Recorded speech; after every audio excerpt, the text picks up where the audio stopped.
Well, hello and welcome to week 8 of NMP 600 Foundations of Nonprofit Management. Well, you have survived. Here you are at week 8.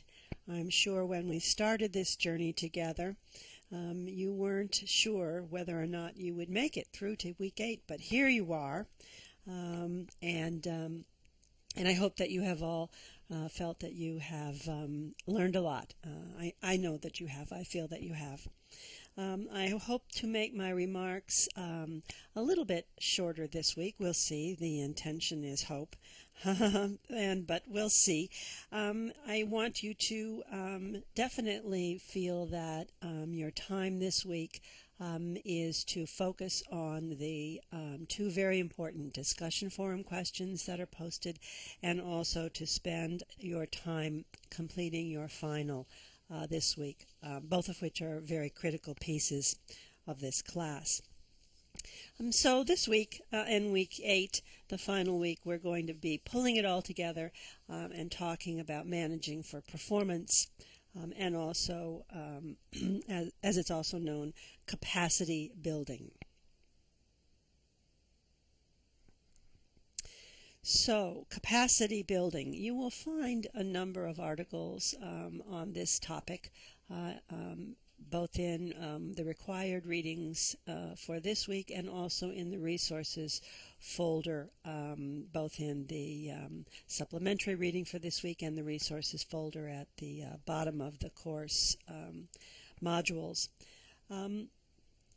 Improving performance is really neither new nor revolutionary, really, and it has been called many different names. For example, organizational development, leadership training, technical assistance, management improvement, and most recently, the buzzword seems to be capacity building.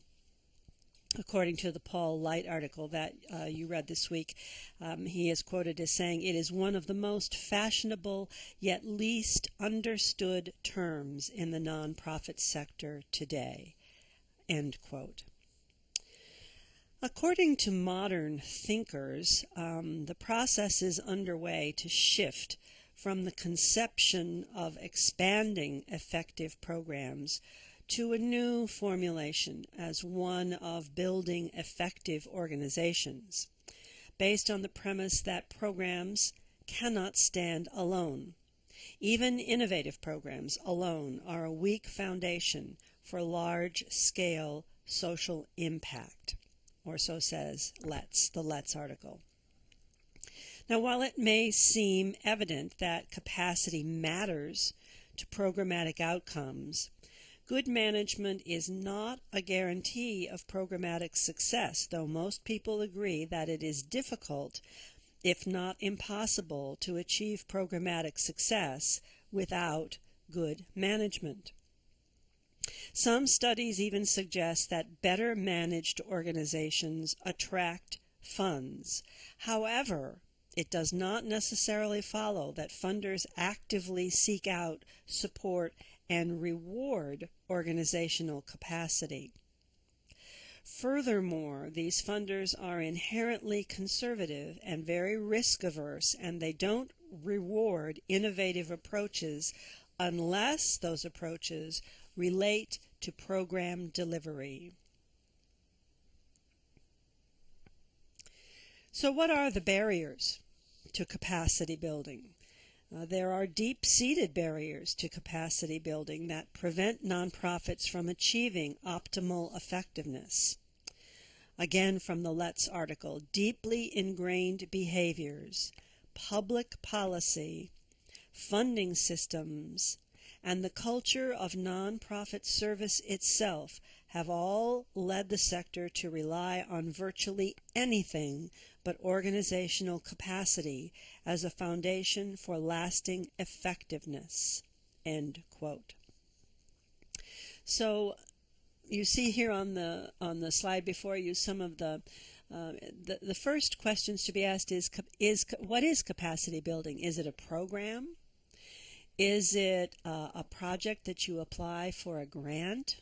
Is it a series of consulting engagements? Should it occur within a geographic area or a specific community, among a particular nonprofit subsector, or within an individual organization, or program by program, or across the entire nonprofit sector?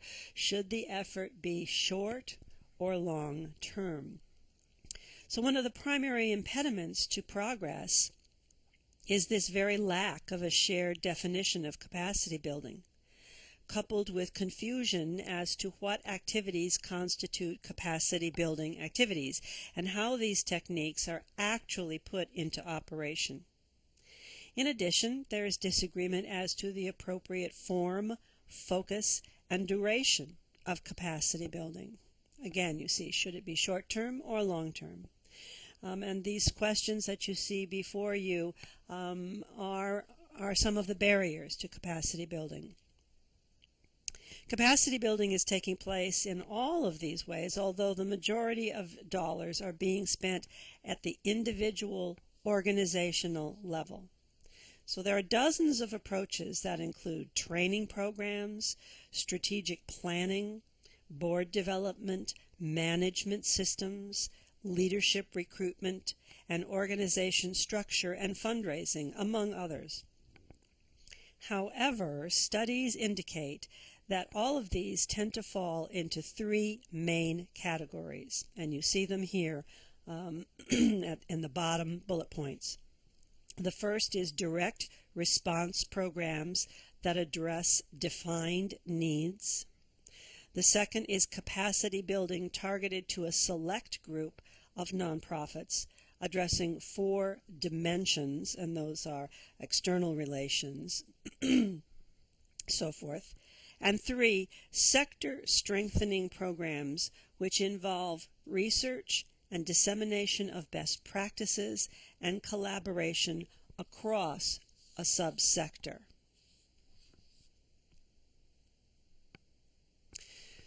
So let's talk just a little bit more about these 3 main reasons, barriers, if you will, to capacity building. The first of which is attitude. In terms of capacity building, some nonprofit leaders resist adapting techniques from the for-profit business world because they are dedicated to solving problems they believe are caused by corporate practices or market failure. Nonprofit managers are forced to always manage upstream against the conventions, attitudes, and behaviors of their sector, which handicaps their ability to achieve mission-related goals. There is a fear that nonprofits will compromise their distinctive values and mission, and many in the nonprofit field resist measurement and analysis because they view such scrutiny as counterproductive to the passionate, personal, and service-oriented nature of the nonprofit work. And what about the second item, resources? Traditionally, nonprofits resist spending for non-programmatic activities, especially administrative overhead that takes money away from program beneficiaries. Low administrative overhead has been a point of pride and often equated with efficiency, when in fact low overhead has been linked to poor organizational performance. The marketplace supports the organizational capacity of businesses. The nonprofit environment starves it, according to Letts. In nonprofits, programs and organizational capacity are seen as competitors in a zero-sum struggle for limited resources. And finally, measurement. The third barrier is the difficulty of measuring the success of capacity building efforts and ascertaining what role, if any, a given change strategy may have played in producing a particular outcome. Because they lack evaluative capacity, nonprofits most commonly rely on concrete outputs in the form of behaviors and actions produced by capacity building efforts and other grants. Steps taken, materials produced, and distributed, plans approved, etc., just as examples. The problem with this approach is that it doesn't necessarily offer any evidence of meeting the objectives that actually matter in meaningful ways. There's a growing call for focusing on mission-related results, those that relate to mission impact. Unfortunately, because of the scope and expense of the methodology, this standard may only be attainable by large-scale, well-funded programs. A more realistic method may be to measure organizational outcomes, such as the ability to use, or to make better use of existing resources, in other words, productivity, or greater clarity of purpose or mission focus, or improved perception among key stakeholders, in other words, reputational capital. Or finally, the quality, motivation, and retention of the board or volunteers or staff, in other words, human capital. Methods for obtaining this data could include pre- and post-engagement surveys designed to assess whether the organization is better able to do its work. In other words, the key questions here are we measuring the right things, or is there an overemphasis on quantitative data? So now let's talk about 4 very important keys to successful capacity building. And I'm sure that these will ring familiar to you because you probably dealt with most of them in your papers last week on high-performing organizations.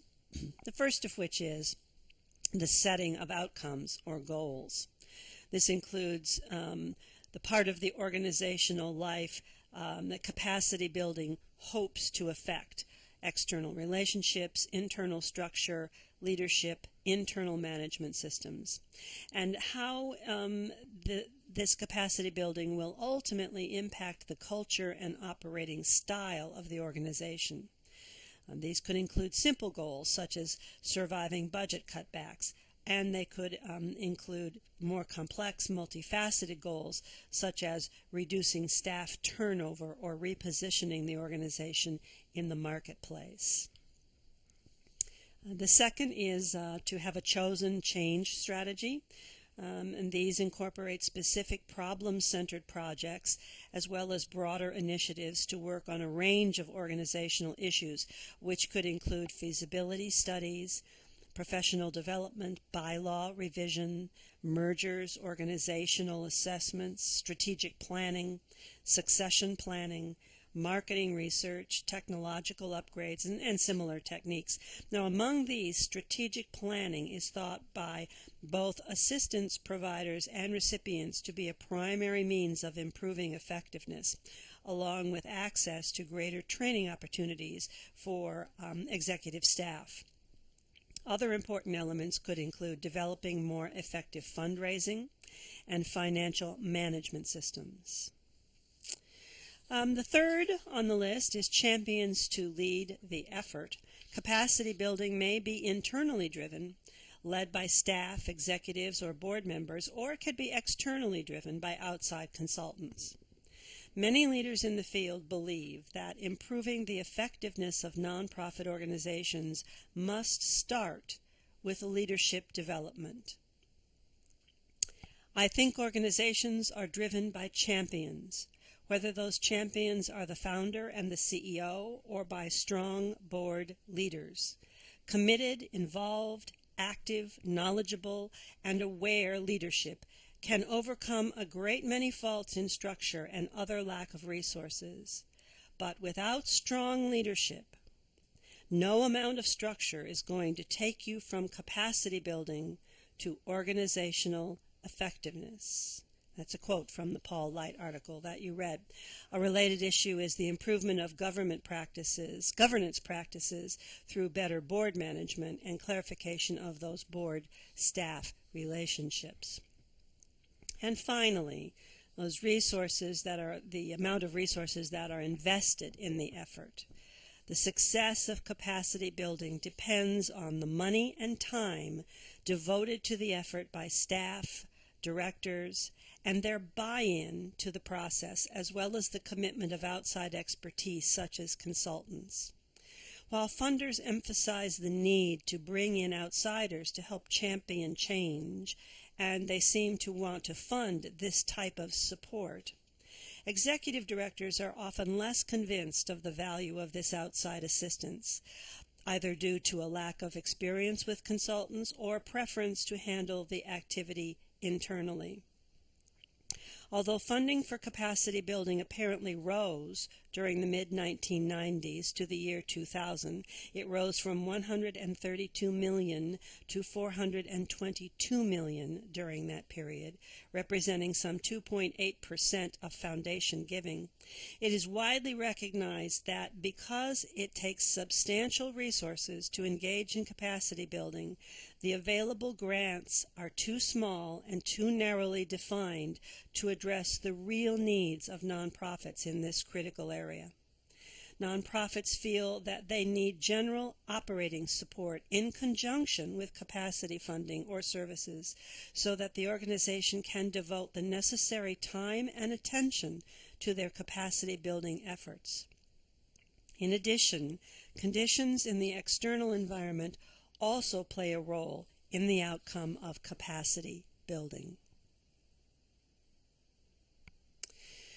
So let's talk about what are the characteristics of high-performing organizations. Again, you dealt with these very same things in your papers last week, and here they are again. And I've pulled them all together here for you in one place so that you can have them for your professional information moving forward.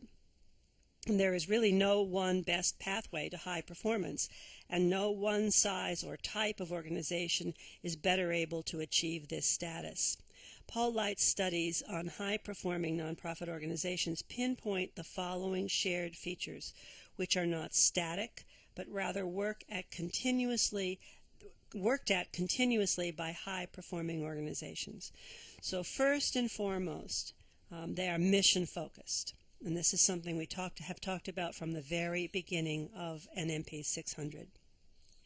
The extent to which the organization gets the job done, achieves goals clearly related to its mission, and is able to articulate these achievements in terms people can feel, measure, and see is the number one characteristic of a high-performing organization. In fact, most believe that mission focus is a necessary prerequisite for performance improvement. Again, according to that Paul Light article, organizations that do not know why they exist and who they serve will never make the right choices, while those that frame each question with a clear sense of mission will almost never make the wrong choices. Infrastructure. Infrastructure includes resources, talents, systems, and the processes that support strong performance.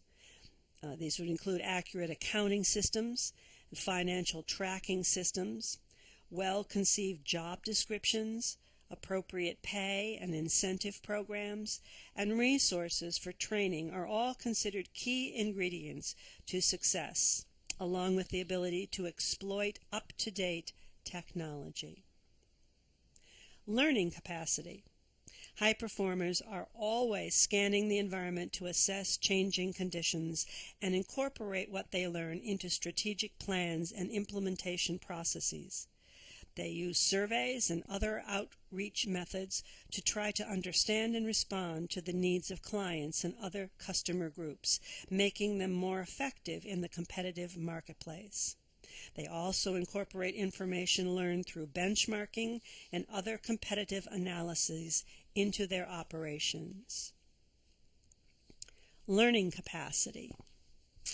High performers are always scanning the environment to assess changing conditions and incorporate what they learn into strategic plans and implementation processes. They use surveys and other outreach methods to try to understand Sorry, I had already talked about learning capacity, a little doubling up there. So let's move on to the ability to measure performance. Most nonprofits lag behind in their ability to measure performance and thereby demonstrate their effective use of resources and value of capacity building efforts. Larger organizations with budgets over $10 million, for example, have been more likely to invest in performance measurement than smaller organizations. Despite ambivalence about the value of measurement, most executives agree that good tracking of results against current up-to-date strategic plans is critical for the success of nonprofit organizations. Innovative and adaptive. The ability to creatively adapt to changing conditions, to succeed in an entrepreneurial environment, characterizes a large group of nonprofits, particularly those that operate on self-generated revenue. Leadership and motivation. High performers agree on the need to have strong leaders who encourage staff to take risks and try new things, delegate decision-making responsibility, and maintain open lines of communication. High performers bring an awareness of teamwork as an ideal, although smaller organizations are more able to execute cross-organizational collaboration. Leadership styles vary greatly among high-performing organizations, whether charismatic or trustworthy, decisive or reflective. The most effective leaders tend to be passionate about the mission, good communicators and motivators, able to raise funds, able to delegate, and they trust staff and work effectively with their boards. It is the leader's job to create the conditions under which others in the organization can succeed. Above all, to direct a sense of mission down through the organization, upward into the board, and outward into the community. A diversified funding base. Having access to capital, especially unrestricted capital, gives high performers greater opportunity to invest in capacity building and other performance enhancement efforts. Maintaining reserve funds is a common, although controversial, practice among high performers. It's more easily attainable by larger organizations. The external relationships. High performers create positive relationships, partnerships, and alliances that provide community capital and allow them to raise funds and get things done more easily in the outside world. Staff recruitment and retention. Hiring and training motivated, talented staff is a key, important element of high performance, although it is consistently undermined by the high turnover rate in the nonprofit sector. Poor compensation, limited career advancement opportunities, these all contribute to the problem, which nonprofits typically attempt to overcome by hiring people who are strongly committed to the mission.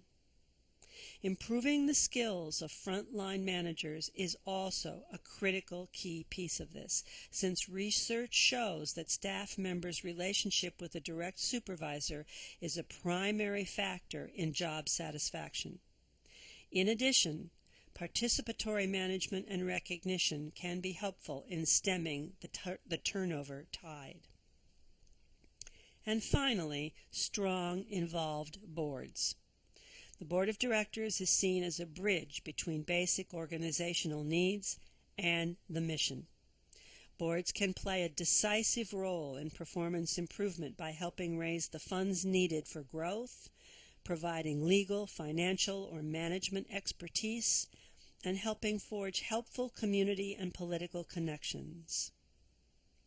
So bringing these points together does seem to crystallize all that we have read and discussed these last 8 weeks, and which I am sure you will continue to discuss and learn about in your other classes in the NMP or the SFP program, because these are such key concepts to leading high-performing nonprofit organizations.